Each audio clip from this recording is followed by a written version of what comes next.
You're gonna love this one. They say psychologists know you better than yourself, and that means no journalistic tricks can work on a mind like Jordan Peterson. I think we saw the most vivid example of that when a French host tried to make Jordan slip up and get himself cancelled, only to have his intentions and misrepresentations exposed by Jordan Peterson during the interview itself. I picked some key moments from this interview, and I'm gonna use them as jumping boards to make some very important points, especially considering how much the world has changed since this interview first aired, so let's get into it. What is a real man, or what should he be? You should want the best for people, for you, for your family, and for the community. Courage is a good thing. Courage in the face of life's difficulties. One of the things I suggest to the people who are watching my videos, for example, is that a good ambition is to be the most reliable person at your father's funeral. You think that nowadays men lack virility, that they're not men anymore? No, I think that you could make a case that they are punished for those virtues and so are less likely to feel confident in their expression or development. You feel that society nowadays tells men that it's not okay to be ambitious? I think it's definitely the case that happens. It's certainly not encouraged, it's discouraged because of the confusion between, the purposeful confusion in my estimation, between power and competence. You think the hierarchy of the patriarchal system is a good one? Well, first of all, I'm not convinced that the theory that what we have is a patriarchal hierarchy is correct to begin with. I don't think that way, because I don't understand precisely what that means. Does that mean that women had no role in shaping our society?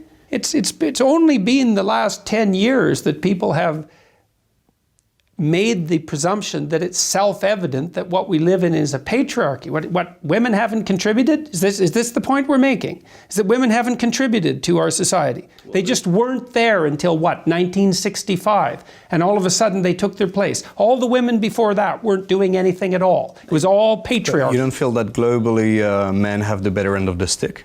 No. Well, no, I don't believe that globally men have the better end of the stick. Like what? I don't understand why people would even begin to conceptualize the world that way. Better in what way? Roles of power in businesses, politically, men pretty much rule the world, no? Well, what about in warfare? What about in dangerous jobs? Who gets killed in war? Who fights in war? Men. You have women who are soldiers in the army nowadays. Yeah. It's opening more and more. Yeah. Well, no, we're not going to go down that. Is a woman soldier not as good as a man soldier? I don't know whether a woman soldier is as good as a man soldier. I know that in most armed forces, women aren't placed in high combat frontline positions. Who is responsible for this, the demasculization of the society? Feminist groups have a fair bit to do with it, and the radical left types that insist that what we live in is a patriarchal tyranny. They think that the idea that our culture is a tyrannical patriarchy is an axiomatic truth. Well, I think that's complete nonsense. You know what I think? These loaded questions are a perfect example of what's called the inversion fallacy. In this case, if positions higher up on society's power ladder have more men, is it really men as half the segment of society that holds that power, or a tiny minority? I believe it's a fine line that Jordan Peterson navigates perfectly. Here's the deal. Every new social movement that gives you a vision of the future also tells you its own story about the past. Just as Marxism presented a story of class welfare, feminism from the second wave has told us a story of gender warfare, and that's the picture of history that society has internalized without question. Arguably, the feminist reading of history is even more false and divisive than the Marxist idea, since it pits one half of the human race against the other and draws a fictional line of oppressor versus oppressed straight down the middle. The fact is that men exist in both the higher rungs of society's ladder, and also at the very bottom. For every male CEO or politician, there are 100 bricklayers, oil drillers, and powerline workers that put their lives at risk every single day for little to no money or recognition. That's the forgotten class of men that feminism failed to factor in. In deriding masculine ambition as toxic, it forgot how that masculinity is what holds up society from underneath. It protects our freedoms and prevents the collapse of our impossible modern infrastructure. I'm sure Jordan Peterson, as a psychologist himself, understands the psychological impact of how a social movement that's trying to tear down men from the top of society is also clawing away at the self-esteem of men at the bottom who don't see anything about their lives as toxic or patriarchal. Feminism needs a better story. You have the feeling that feminism has gone too far? Far too far. But it's the leftist it's not so much feminism, it's really the ideology that characterizes the radical left. Feminism is part of that. Even though there were still huge inequalities. What inequalities are we talking about precisely? I'm talking about wages, access to The wage positions gap of has power. nothing to do. The wage gap has nothing to do with prejudice, or virtually nothing to do with it. Single men and women in their 20s. In fact, there's a wage advantage for single women in their 20s. So if there's any gap at all with regards to wages, it's a gap between people and mothers. Most of the data in all of the countries, come up to that conclusion that a woman who has the same position as a man. Women and men who do the same job, the women end up getting paid less? Yes. And you control for everything else? No, sorry, the data's wrong. There's at least 16 reasons why men get paid more than women. Men work longer hours. If you work 10% longer hours, you make 40% more money. Okay, men work in more dangerous positions. So there's a wage advantage for working in more dangerous positions. Men are more likely to move as a consequence of being required to by their job. So men are, there's more. They work in more dangerous positions. They're more likely to work outside. I'll take you on that. They're more likely to work in STEM fields. They're more likely to work in fields where you can scale. If you look and you say, well, on average, women make less money than men, which is also different than saying that they make less for doing the same work, because those aren't the same claims, then you have to say, well, what are the reasons that are contributing to that? You can't just say, well, it's a consequence of gender discrimination, unless you can only think about one thing at a time. And I would say that's another problem with the modern feminists, is they can only think about one thing at a time. This is an idea that refuses to die down for some reason, despite being proven wrong in modern America. The wage gap hypothesis is at least 50 years old at this point, and is an oft-repeated feminist catchphrase that flies in the face of sociology, statistics, and the economy. I suggest you read the groundbreaking work of someone like Warren Farrell, who debunked the wage gap of the so-called 77 cents on the dollar in his book Why Men Earn More. The work lays out at least 20 factors that lead men making more in aggregate, controlling for which actually ends up with an occasional wage advantage for women in some industries. By the way, it's worth mentioning that no one in their right mind would oppose paying women the same as men for the same job if the difference was truly down to pure gender discrimination. But the mere fact that someone who would look at the aggregate earning of two groups on an identity basis, in this case gender, and attribute any difference to injustice on that basis also shows how narrow that thinking is, and the fact that it's now coming from journalists in their questions to well-established social scientists either points to complete ignorance or deliberate mischief. Whichever one it is with this host, Jordan Peterson is not one to fall for it that easily. You said in an interview that to stop harassment in the workplace, a good start would be women stopping wearing lipstick. No, I didn't say that. My question is, you were talking about sexual harassment in the workplace. Yeah. And you said that one of the issues maybe was women wearing lipstick, because why do they do that? It's to create sexual arousal. It wasn't an issue with regards to enticement to sexual harassment. It was an issue to what are the rules governing male and female behavior in the workplace. And if makeup is a sexual signal, then why should it be acceptable in the workplace? Well, what the hell do you think makeup is for? Why do women wear red lipstick? Just out of curiosity. Why do they rouge their cheeks? Because Why red? Want to feel beautiful? Look, I mean, the ideas that I'm putting forward here with regards to makeup aren't contentious. This has been studied. We know perfectly well what sexual signaling does, why people wear makeup, why women wear makeup. When you say these kind of things, a woman may think that, oh, then I might be responsible for what this guy at the office said to me because, yeah, I was wearing makeup. So then I'm the one to be blamed. That wasn't the point I was making. No, but do you understand that for a woman watching this and who is a victim of sexual harassment in the workplace, I don't care about that. You don't care about what she may feel after she hears you? No, I don't care. I really don't care particularly what people feel about facts. What are the rules exactly governing the behavior of men and women in the workplace? NBC, no hugging. Okay, that's a rule now. Okay, how about no sexual displays in the workplace? None. How about that for a rule? Now, I'm not saying that that's a rule that we should adopt, but I am saying that if we're going to have a culture-wide conversation about the difficulties of men and women working together, then we better bloody well make sure that we get the rules straight. Now, when the Maoists took over China, they had men and women wear the same uniform, no makeup, same haircuts. Why? To eliminate all of that. I didn't say that if a woman wears makeup, that's any excuse for a man to harass her.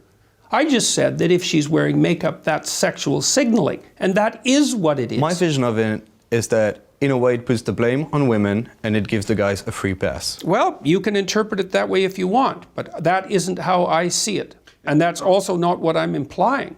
And I think that it's appalling that women are treated badly in the workplace by unsophisticated men who have no idea how to govern their impulses. How can science or psychology even progress in a minefield like that? The moment that researchers are forced to tread these fine lines in our modern culture wars and always be on their toes for how their ideas could be perceived, that's the moment that societal science dies as a field of study. So how do you counter it? I think it's regrettable that Jordan Peterson here had to bluntly say that he doesn't care, but perhaps that's the only way to maintain some degree of freedom in your intellectual pursuit. Because here's the critical distinction: observing a reality is not the same as endorsing it, and observing that most human ideas of beauty and fashion are undergirded by sexual signaling on a biological level is not the same as wanting to remove them from the workplace for that very reason. I think what we're seeing right now is a modern society that's trying to grapple with this new kind of sexual freedom, and we're frantic for new morals and rules to create a framework for it. Jordan Peterson once talked to Joe Rogan about a common mistake he makes in his interviews.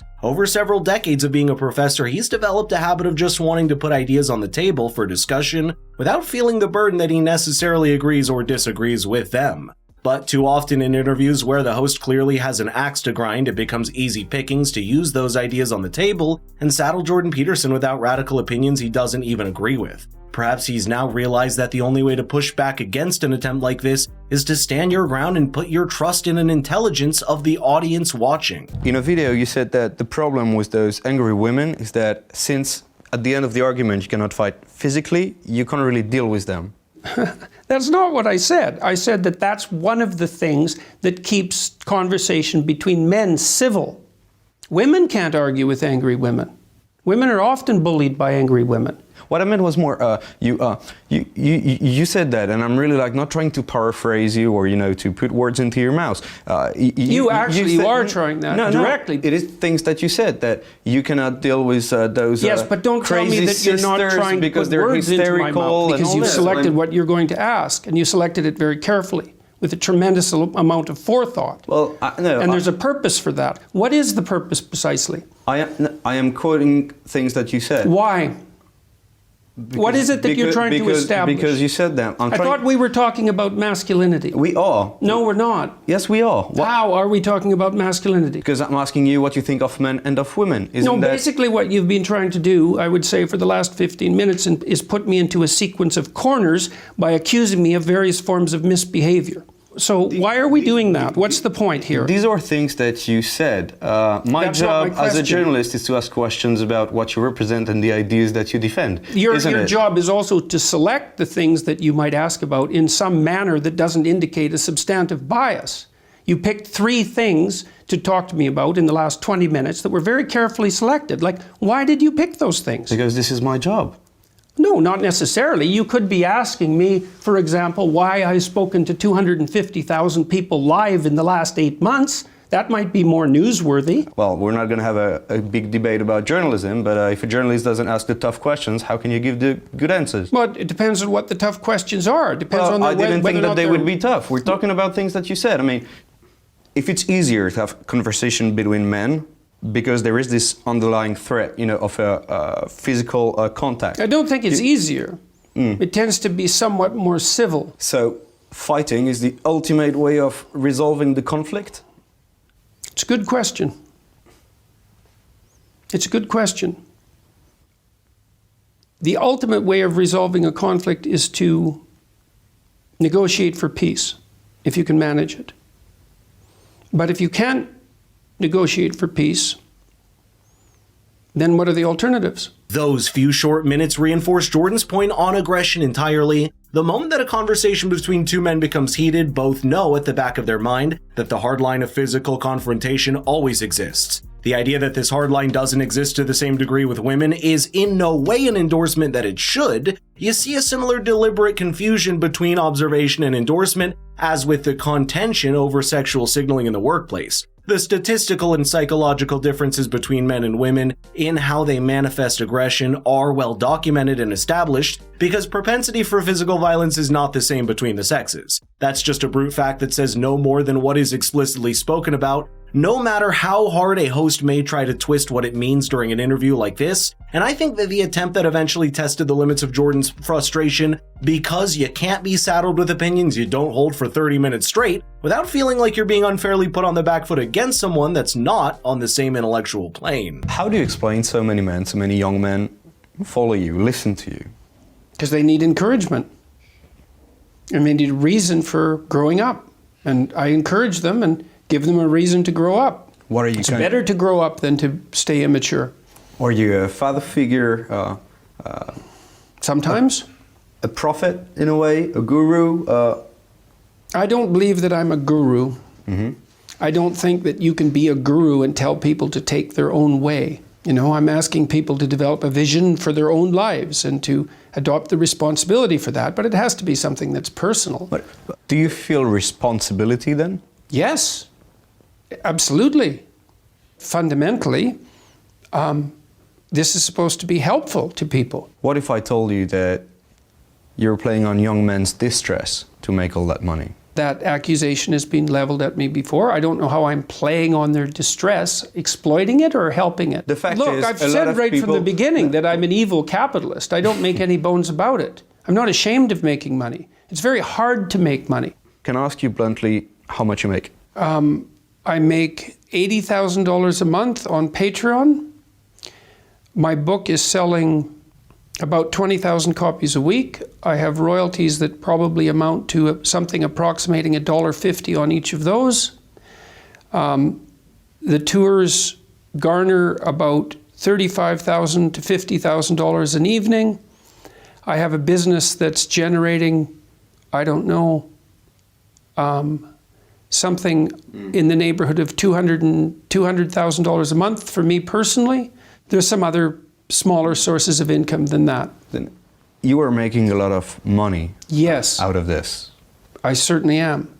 And so are a lot of other people. I think Jordan's openness to speak about how much money he makes is only a testament to his opposition against the crowd that thinks there's something inherently wrong with making or wanting money. Money's simply a medium of exchange and a measure of value. And those numbers probably underestimate the kind of impact that Jordan Peterson has had over millions of people across the world. This interview is older, but Jordan actually revealed his current income in an interview not too long ago, which stands at around $2 million a month. What was your last salary in Toronto? 140 probably. So you're on 140,000 as a professor, a learned man.